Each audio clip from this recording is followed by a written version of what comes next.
Hi guys, કે છો મિત્રો, સ્વાગત છે તમારા વ્લોગમાં. જો ત્યાં 6 જેવું થઈ ગયું છે અને જો આજે આપણે સરસ મજાનું ભીંડા શાક બનાવવાનું છે. તો જો આપણે સૌથી પહેલાં એમાં લસણ નાખી દઈશું, પછી તેમાં આપણે ભીંડા નાખી દઈશું, પછી આપણે તેને ચમચેથી મિક્સ કરી લઈશું સારી રીતે. જો આપણે ભીંડા શાક બનાવવાનું છે, જો આપણે હવે એને ચમચાથી મિક્સ કરી લઈશું. જો આપણે જો હવે તેને આપણે એને સરસ મજાને મિક્સ કરીએ છીએ.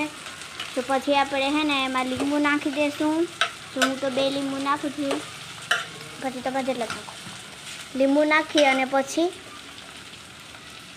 તેને હલાવી દઈશું અને પછી તેને ઢાંકી દઈશું થોડી વાર માટે, અને પછી આપણું શાક તૈયાર થઈ જશે. જો તમને મારો વિડીયો ગમ્યો હોય તો લાઈક અને સબસ્ક્રાઈબ કરતા જાજો અને કમેન્ટ કરવાનું ભૂલતા નહીં. Bye bye.